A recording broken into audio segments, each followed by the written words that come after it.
Bon dimanche à tous. Je suis bien content de vous voir. Merci d'être là aujourd'hui encore une fois. Donc, que tu vas l'entendre aujourd'hui, là, je suis pas en collusion avec Luc. Luc fait quasiment la moitié de ce que je voulais dire, fait que ça va être moins long.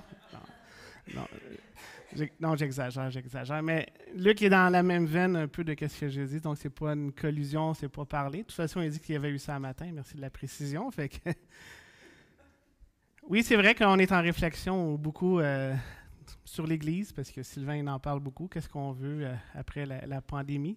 Le conseil va se rencontrer. On va passer une journée à prier. Fait que c'est sûr, j'avais ça sur le cœur aussi dans mes réflexions, mes lectures. Puis Sylvain, qu'est-ce qui nous pousse à réfléchir également? Mais avant de commencer, on va juste prier pour m'aider surtout et aider notre entendement aujourd'hui. Seigneur grand Dieu, Papa du ciel, merci parce qu'on est tous ensemble aujourd'hui. Merci de porter une petite grâce spéciale sur moi aujourd'hui pour que je sois clair, concis et que ta parole soit amenée, qu'on puisse comprendre encore plus ta parole et qu'on puisse bien t'adorer. On est ici, on est ton peuple, tes enfants. On a coûté cher, on a coûté la vie de Jésus et on va être là pour apprendre à mieux t'aimer et avoir une vie qui te satisfait. Merci pour ce temps. Je te prie au nom de Jésus. Amen. Donc, ils vont dire, Yvan, tu t'es forcé, tu as fait un PowerPoint? Ouais! Fait que, merci les gars en arrière et Julie aussi qui est là, qui vont m'aider à tourner ça ensemble. Tout seul, ensemble, vraiment, c'est le titre que j'ai trouvé aujourd'hui. Ça me fait réfléchir, c'est quoi être un disciple aujourd'hui de Jésus? Sur quoi qu'on se base pour être un disciple? Est-ce qu'un disciple, c'est tout seul ou est-ce que c'est avec d'autres personnes? Est-ce que c'est les deux? Est-ce que des fois, on va juste vouloir être resté seul ou on va vouloir rester ensemble? Est-ce que c'est un mix des deux choses ensemble? On dirait que pendant la pandémie, on a appris à voir le Netflix de l'Église. C'est vraiment le fun, Netflix. Tu écoutes quand tu veux, à l'heure que tu veux, combien que tu veux. Moi, je viens de l'époque, là, peut-être quand tu voulais écouter la TV, il fallait que tu sois à l'heure à la maison, parce qu'on ne pouvait pas enregistrer. Puis quand on a eu un enregistreur, ben c'était pas à moi, c'était à mon père. Fait que Et Luc aime bien le hockey, peut-être Luc s'en souvient. Le hockey, quand tu l'écoutais, ben, si tu avais envie d'aller chercher des chips de la liqueur, c'était pendant la pause. Commerciale et non la pause sur ton bouton. Fait que on a appris, on dirait que pendant la pandémie, on aimait ça avoir du Netflix. On a peut-être découvert d'autres pasteurs qui sont vraiment super top. On les écoute, puis on les dit « Wow, on fait ça ». Dans le fond, là, qu'est-ce qu'on a aimé faire? On est-tu bien dans nos pantoufles, hein? Ça rappelle des beaux souvenirs, les pantoufles Centex, là. Tout le monde en a, hein? Peut-être qu'il y en a qui n'aiment pas ça, mais moi, j'aime bien ça. Et j'aime beaucoup être dans mes pantoufles. J'aime ça d'être dans ma routine, mes choses, puis il ne faut pas trop me sortir de ça. Peut-être qu'ils vont dire, ouais, va consulter, peut-être, mais regarde, ça, c'est ma tête qui fonctionne comme ça. On aime ça être dans nos pantoufles. Alors, les réseaux sociaux aussi ont permis qu'on soit anonyme. On appartient à des groupes. On peut appartenir à tous les groupes qui existent. Tu es anonyme, tu n'es pas engagé. Tu es juste là. Tu n'as pas de relation avec les gens nécessairement. Tu n'es pas redevable. Je pense que, imagine le groupe que tu peux avoir sur Facebook, tu vas le trouver. Tu vas pouvoir dire, je vais faire partie de tel groupe.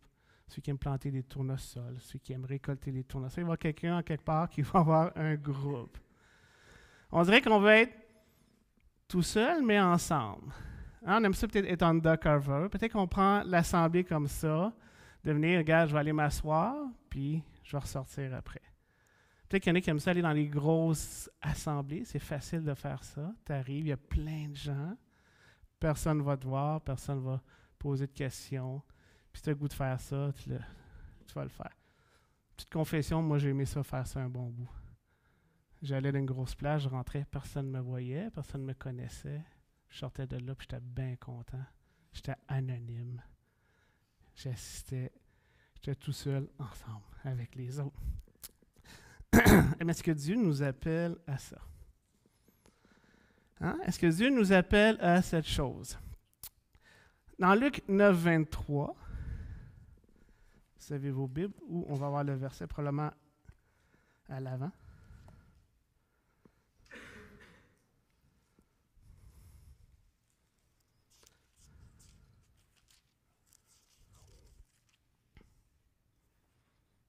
Luc 9, 23.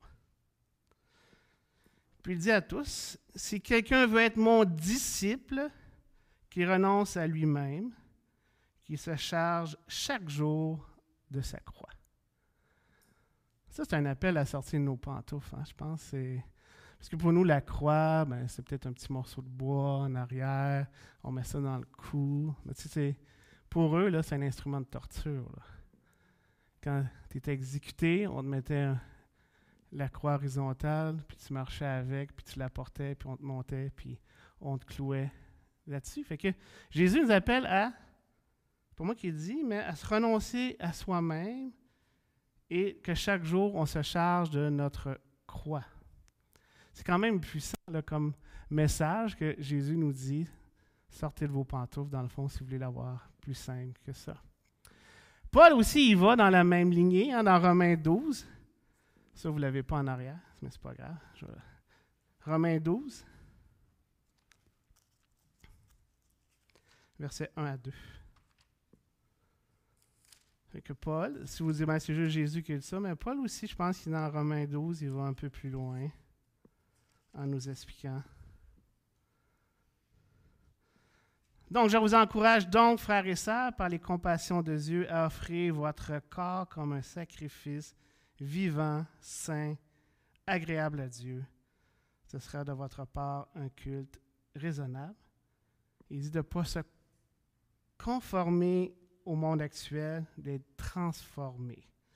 Un sacrifice, eux, est habitué, hein?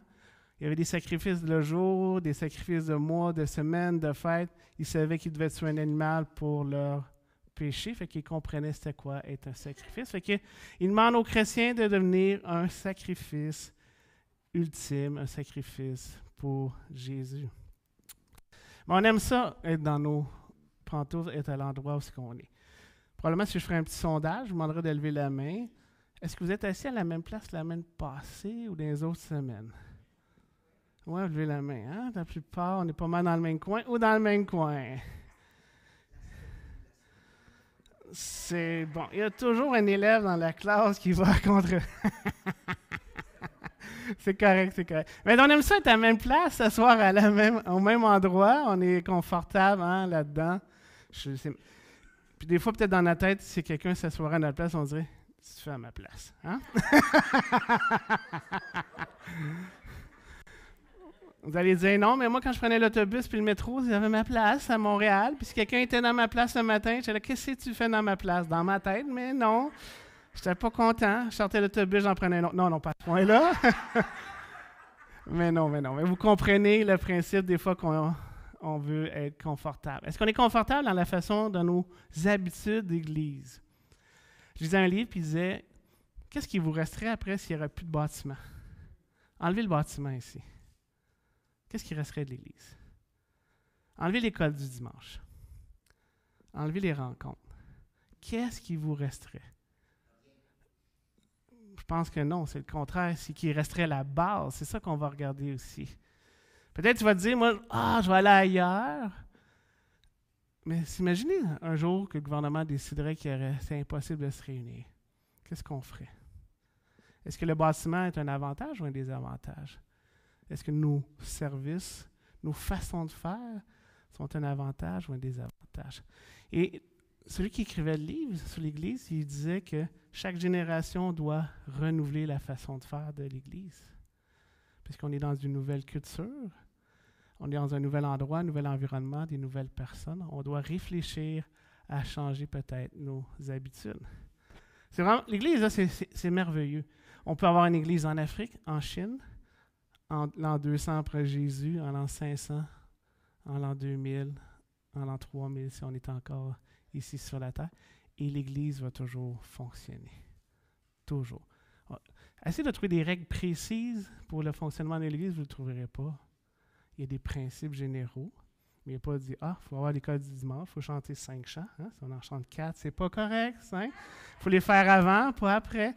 Non, c'est pas écrit, ces choses-là. Donc aujourd'hui, j'aimerais ça qu'on réfléchisse. Oui, il va y avoir une partie seule que vous allez faire, vous allez réfléchir, puis une partie ensemble. 3 piliers que j'appelle. Il y a 3 piliers. L'adoration, la communauté et la mission. Je pense que si on élimine toutes les choses qu'il y aurait dans l'assemblée, il resterait ça. L'adoration, votre propre adoration envers Dieu, comment on fait l'adoration ensemble. L'adoration en communauté, vous et votre place dans la communauté, et nous, notre communauté ici, et notre mission en tant qu'individu. Luc en a parlé tantôt, et la mission de l'Église, de l'Assemblée. Est-ce qu'on est tous là? Non. Est-ce que notre Assemblée est là? Non. Est-ce qu'on doit aspirer à ça? Je pense que oui. Et si vous remarquerez, vous allez peut-être écouter quand je vais vous parler, mais ça, tous ces piliers-là, c'est basé sur une chose, c'est sur l'amour. Les relations. Nos relations verticales, l'amour qu'on a envers Dieu, et après ça, l'amour qui s'en va dans notre communauté, notre mission.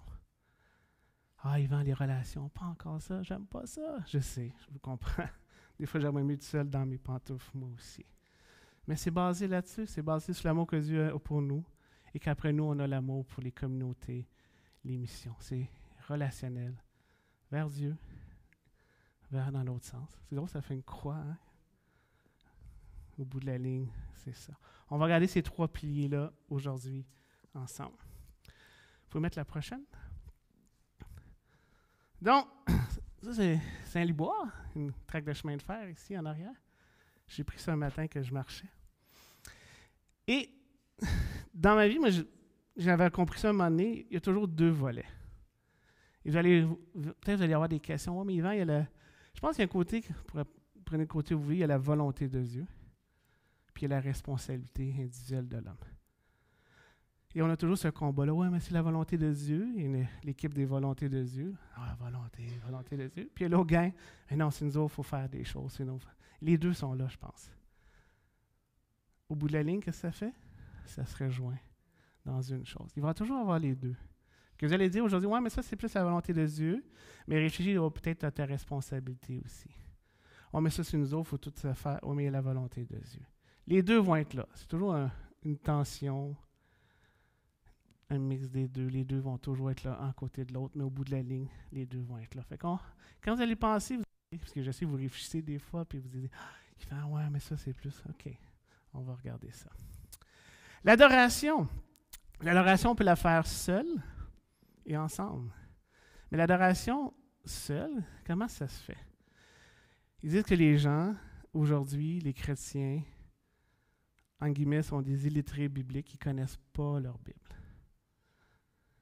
À force de ne pas lire la Bible, ça fait des chrétiens qui croient un peu n'importe quoi. Si vous regardez les sondages aux États-Unis, ou le pays le plus chrétien au monde, il y a des gens qui commencent à plus croire à des fondements des doctrines principales. Seul, on va aller voir ensemble dans Luc 10, 27. Luc 10, 27.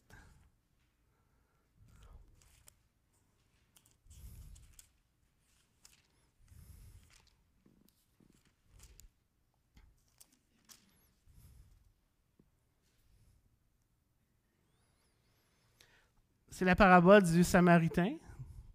Dans nos Bibles, c'est écrit le bon Samaritain, mais c'est pas nécessairement bon. C'est pas écrit nulle part. Mais c'est le Samaritain. Hein? Il y a un professeur de la loi qui se lève, un spécialiste là, des doctrines juives, puis il dit à Jésus, qu'est-ce que je dois faire pour hériter de la vie éternelle? Une petite question. Poing! On va essayer de pogner Jésus. Je pense que ça servirait contre lui. Il dit, c'est quoi qui est écrit dans la loi? Ça, c'est bon, répondre avec une question vers une question. Hein? Moi, je fais de la formation. Là, c'est tout en ça que je fais à ma job. C'est bien facile. Mais que dois-je faire pour hériter la vie éternelle? Jésus lui dit, qu'est-ce qui est écrit dans la loi? Il dit, tu aimeras le Seigneur, ton Dieu, de tout ton cœur, de toute ton âme, et toute ta force et toute ta pensée. Et le 2e commandement, aime ton prochain comme toi-même. Puis il dit, est-ce que tu fais ça? Puis il explique. Il demande, c'est qui mon prochain? Puis il explique la parabole du Samaritain.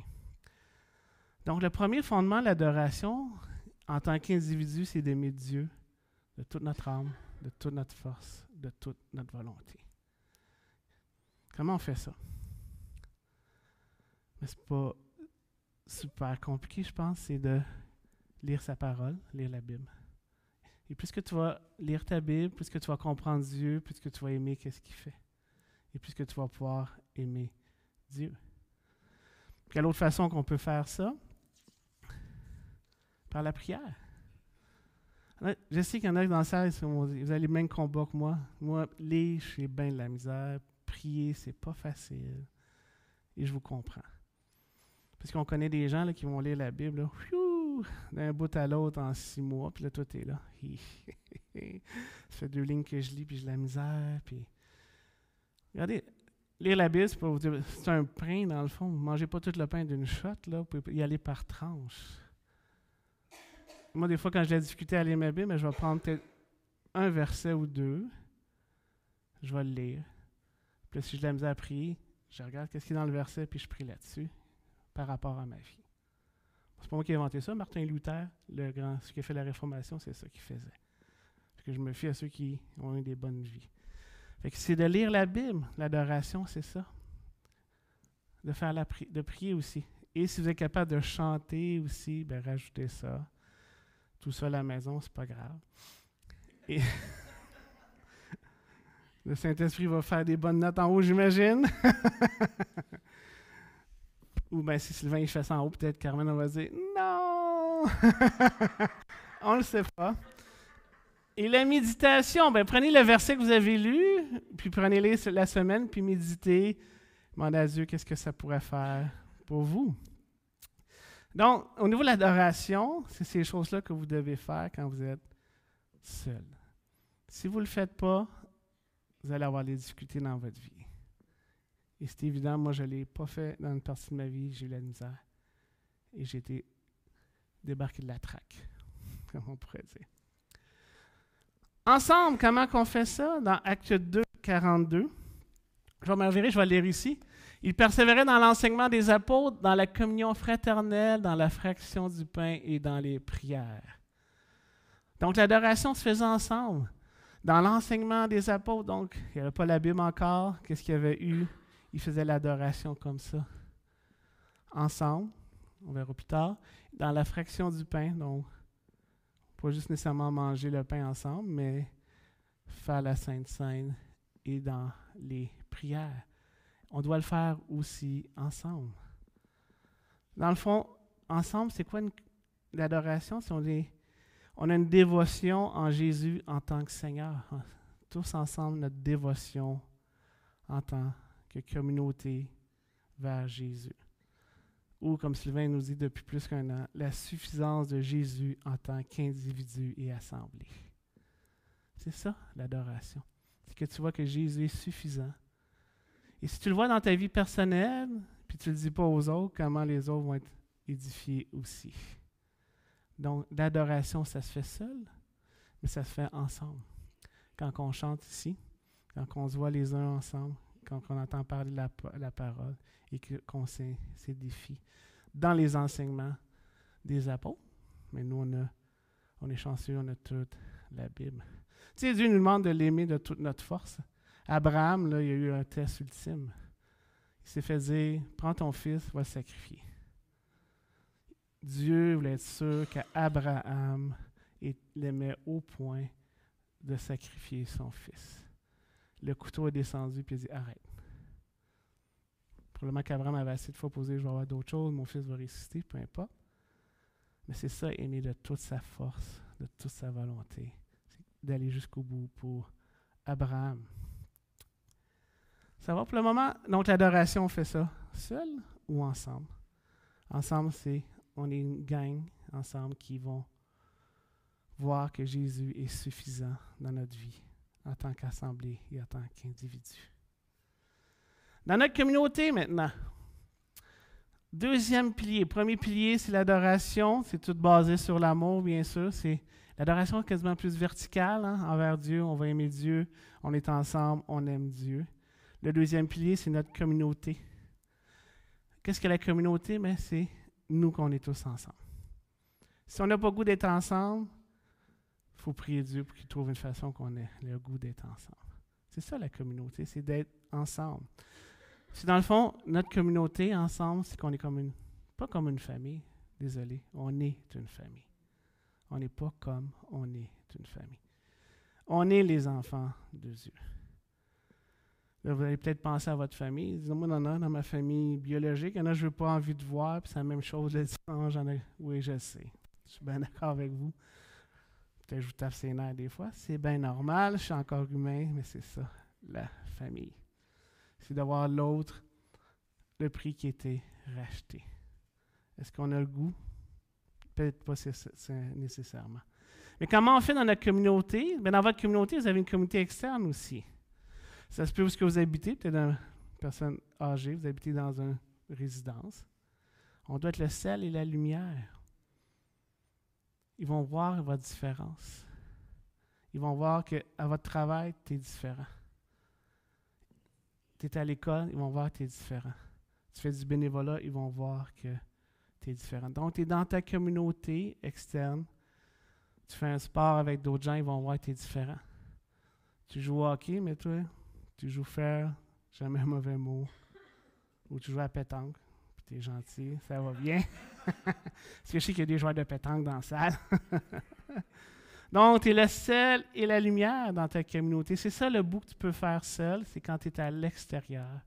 Imaginez si les gens à l'extérieur diraient de nous, « Oh, je ne crois pas à ce qu'ils font, mais j'aimerais que ma fille marie un gars comme ça. » Imaginez le témoignage. Je ne crois pas à ce qu'ils font, mais regarde, eux autres, quand quelqu'un est dans le pétrin, ils sont tout le temps là pour l'aider.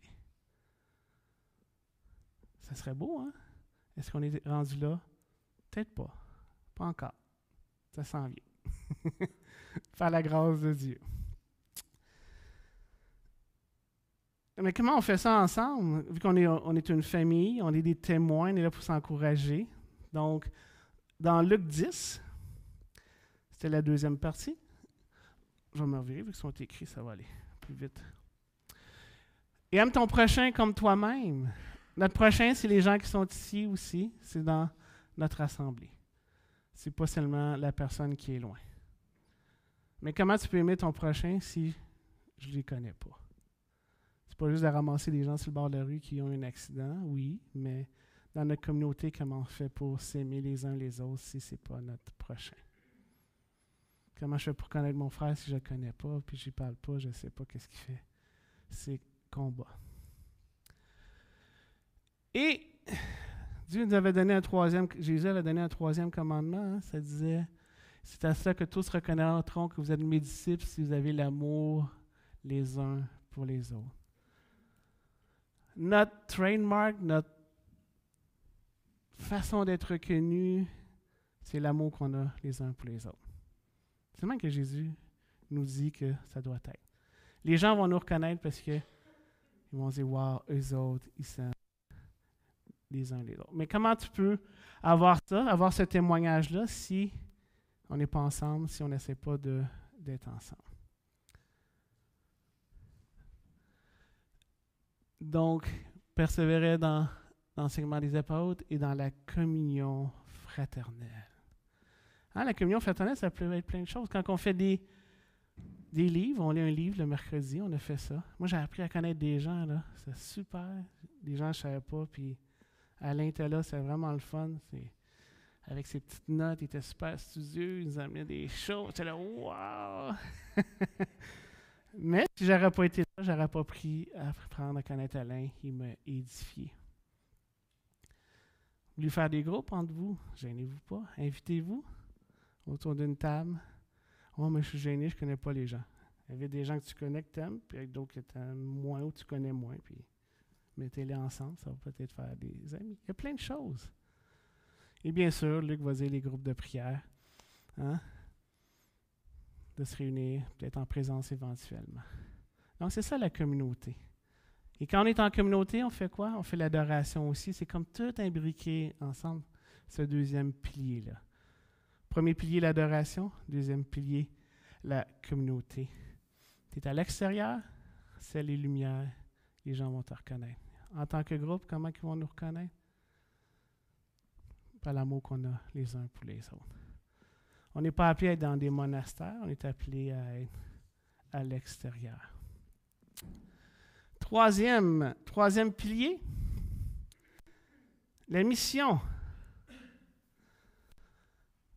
Des fois, on pense que la mission, c'est envoyer quelqu'un, on va prendre quelqu'un, on va dire, toi, tu vas être missionnaire, on t'envoie en Mongolie, on t'envoie en Amazonie, dans le fin fond du bois. Pas sûr. Je pense qu'au Québec, il y a assez de travail pour qu'on soit tous des missionnaires. Luc l'a bien expliqué, hein, tantôt, on est tous appelés à faire des disciples. Okay, quand tu fais un disciple, là, qu'est-ce qui arrive? Le disciple, il vient avec nous, il vient adorer Jésus, il fait partie de la communauté, il repart en mission. Un autre disciple revient, il va adorer. C'est un cycle qui tourne, c'est fait que l'Église, l'Assemblée existe depuis des années. Donc, notre mission, c'est d'aider aussi les pauvres et aider les perdus à aller vers les pauvres et les perdus. Tu sais, l'Église primitive ont toujours pris soin des pauvres, ont toujours pris soin des veuves. Il semblerait que dans les premiers temps, dans l'Église primitive, à l'époque des Romains, quand une femme avait un enfant non désiré, eux, ils prenaient l'enfant et allaient le jeter à dompe aux poubelles, c'était leur pratique à eux. Nous, on fait c'est qui allait ramasser les enfants? C'était les chrétiens. Les chrétiens se tenaient dans les poubelles, dans les dompes, allaient ramasser cet enfant-là, puis l'élevaient comme les leurs. Quand même incroyable. C'était l'amour qu'il y avait pour eux, c'était important. Donc, ils aidaient auprès des pauvres femmes qui avaient plus ce choix-là de faire ça, mais les chrétiens arrivaient et s'en occupaient. Donc, notre mission, oui, les âmes, les perdus, il y a aussi les pauvres. Est-ce qu'on est rendu là? Probablement pas. Est-ce qu'on est rendu une église missionnaire, qu'on est prêt à avoir une mission? Je ne penserais pas. Mais aujourd'hui, je ne veux pas vous mettre de pression. Je veux juste vous faire réfléchir. Qu'on ait ce mindset-là d'avoir de l'adoration, de la communauté, de la mission. Est-ce que c'est la prochaine génération qui va être ici après, qui va continuer? Pourquoi pas? Est-ce qu'on va mettre les fondations? On mettra les fondations. Donc, on est une communauté de disciples qui adorent et qui se préparent pour la mission. Mais comment on fait ça quand on est seul? Pour moi, je suis un missionnaire, là. Je n'ai pas eu de cours, mais c'est d'en parler. Hein? Par tes comportements. Peut-être que ça peut être du bénévolat, d'aller voir, puis les gens vont se dire, toi, tu es différent. Il y a quelque chose qui... Ouais, puis là, tu pourras en parler. J'ai déjà rencontré, moi, je fais la formation, hein, comme je vous ai dit. Des fois, j'ai des gens qui sont chrétiens dans mes salles, puis à un moment donné, qu'est-ce qu'ils me disent? Yvan, toi, tu n'es pas comme les autres, es-tu chrétien? Ouais. Moi aussi. Yeah! On est dans la même équipe? Ouais. Dans le mitraille, c'est plus difficile, mais je me dis, wow, ça veut dire que mon comportement, ma patience, ma façon d'être, on dit, tout n'est pas pareil comme les autres. Pourquoi? Quand ils me disent pourquoi, c'est là que je vais leur dire. Donc, la mission, c'est ensemble, mais c'est aussi tout seul. Mais la mission nous permet d'aider les perdus. Si quelqu'un qui arriverait à notre assemblée, ben, il y a des gens qui vont pouvoir s'en occuper. Ça fait partie de la mission, de faire un disciple. C'est pas juste d'aller chercher quelqu'un, en guillemets, faire la prière. On s'en parlera peut-être une autre fois de ça, mais puis après ça, on le laisse là. Non, c'est qu'ils viennent, on l'intègre dans la famille. C'est le nouvel enfant, il est adopté.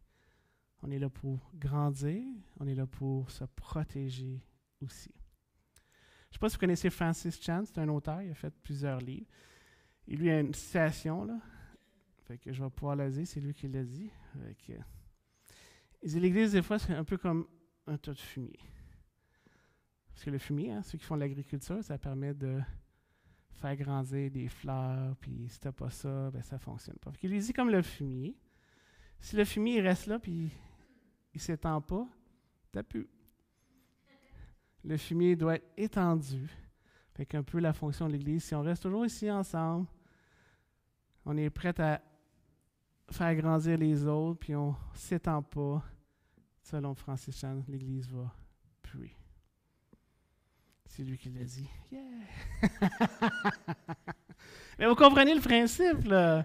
Si vous avez planté des fleurs, vous le savez, il faut mettre de fumier de poule, de l'azote, des choses comme ça. Fait que il faut que ça s'étende. Et les fermiers, ben, dans Saint-Liboire, on le sait quand il est temps. Hein? Hein, Daniel, dans ton coin aussi, tu dois le savoir. Bon, et voilà. Fait qu'ils ne garderont pas leur fumier parce qu'ils ont besoin de l'étendre et c'est ça qui va faire grandir pour l'année prochaine. Donc, selon Francis Chan, on doit être en mission, on doit être engagé pour les pauvres et pour ceux qui sont perdus. Savez-vous qu'au Québec, il y a moins de 1% d'évangéliques? C'est pas beaucoup, là. Tu connais 100 personnes, il y en a un qui est évangélique. Évangélique dans le sens qui est plus près de nous, là, de nos croyances, de nos valeurs. Et est-ce que cette personne-là est vraiment dédiée? Pas sûr non plus. Et qu'on n'est pas beaucoup. C'est pour ça qu'il y a des églises, des fois, en Ontario, on reçoit des dons, des choses. Puis ils savent qu'au Québec, là, on est vraiment un pays missionnaire. Fait que pensez pas que la mission, c'est on va ramasser des sous et on envoie un tel au Japon. On peut l'envoyer dans le village à côté. Vous êtes tous des missionnaires. Est-ce qu'on est rendu là? Non, mais je vous fais réfléchir. C'est juste ça que j'essaie de faire ce matin. Que vous devez avoir ces 3 piliers-là, l'adoration, la communauté et la mission. Tant au niveau personnel qu'au niveau de l'Église ensemble. Donc aujourd'hui, c'est un appel à sortir de vos pantoufles que je faisais.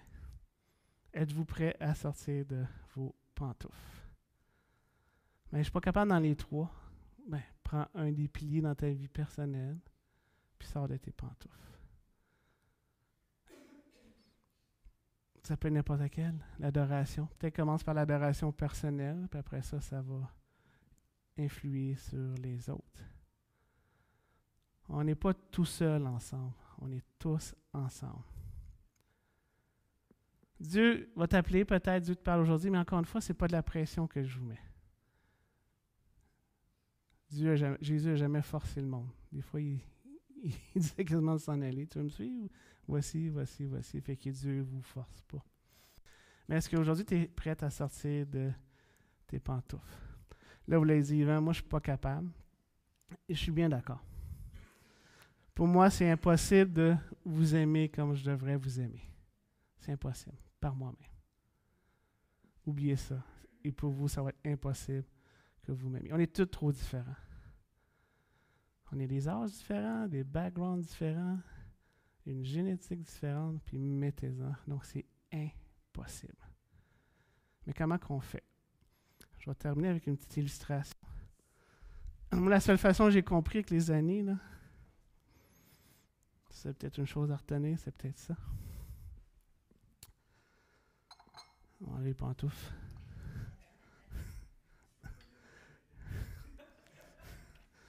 On va avoir des pantoufles mouillées après.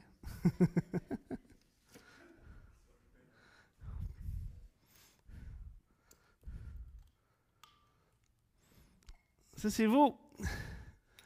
Tant aussi longtemps que vous ne serez pas saturé de Dieu. Tant aussi longtemps que Jésus ne sera pas suffisant dans votre vie. Ça va être impossible d'aller dans la communauté. Ça va être impossible d'aller dans la mission. D'aller aimer les pauvres, d'aller ceux qui sont perdus. Fait que tu dois te saturer en premier. Puis à un moment donné, tu vas être plein, tellement plein, là. Tu vas dire, ah, Sylvain, je l'aime, ma sœur. Ah, ma femme, je l'aime, ma sœur. Lui qui est à côté de moi présentement, je l'aime, ma sœur, parce que je suis saturé de Dieu. Tant ou si longtemps que tu n'es pas avec Dieu, tu n'es pas en adoration avec Dieu, tu ne réalises pas qu'est-ce qu'il a fait, tu ne pourras pas aller verticalement. L'horizontal en premier pour le vertical après. Exact. Fait que le monde, il y en a qui m'écoutent. Je les dis à l'envers. Fait que merci beaucoup. C'est un truc de prof, on fait semblant de pas là. Comme ça, vertical, après ça, l'horizontal. Excellent, tout le monde a écouté. Merci beaucoup. Ouais. Donc, 3 piliers, l'adoration, soyez saturés de Jésus. C'est drôle, Sylvain parlait de ça, il dit dans les semaines à venir, il voulait parler de la saturation qu'on avait avec Jésus. On ne s'était même pas parlé. Puis moi, je finis avec ça. Luc a parlé de la mission un matin, on ne s'était pas parlé. Est-ce qu'il y a un mouvement qui part dans notre assemblée? Peut-être. Mais soyez saturés de Dieu par la parole, la prière, la méditation. C'est la seule façon que vous allez être capable d'aimer votre prochain comme vous-même. C'est la seule façon que vous allez voir quelqu'un sur le bord de la rue dire, un collègue, lui, il a besoin de Jésus. Si vous n'avez pas la saturation de Jésus dans votre vie, c'est impossible. Prions cette semaine que Dieu nous sature de lui. Mais notre responsabilité, c'est au moins prendre sa Bible le matin et l'ouvrir. Même si ça ne te tente pas. Tu sais pas par quoi commencer? Mais fais donc les 10 commandements. 1 par jour. Prends le premier commandement. Tu n'auras qu'un seul Dieu. Médite là-dessus. Puis tu sais pas quoi prier? Ben, probablement tu as plus qu'un Dieu dans ta vie. Hein? Ça va. Et après ça, continuez comme ça. Sortez de vos pantoufles. Soyez saturés de l'amour de Dieu. Prions. Seigneur grand Dieu, Papa du ciel, merci parce que tu nous fais comprendre de jour en jour que tu es suffisant, qu'on doit être saturé de toi pour aimer notre prochain. Des fois, on n'a pas la volonté, mais on sait que c'est ta volonté, mais aide-nous quand même à pouvoir prendre notre responsabilité, de dire, je m'alloue du temps, je m'assois, je lis la Bible. Je suis occupé, je m'alloue du temps, je vais appeler un tel. Je vais être en communion avec mes frères. Je n'ai jamais fait de mission, je n'ai jamais été capable de parler. Aide-moi à sortir de mes pantoufles. Mais premièrement, sature-moi de toi pour que ça déborde vers la communauté et vers la mission. Merci Jésus d'être mort pour nous. Amen.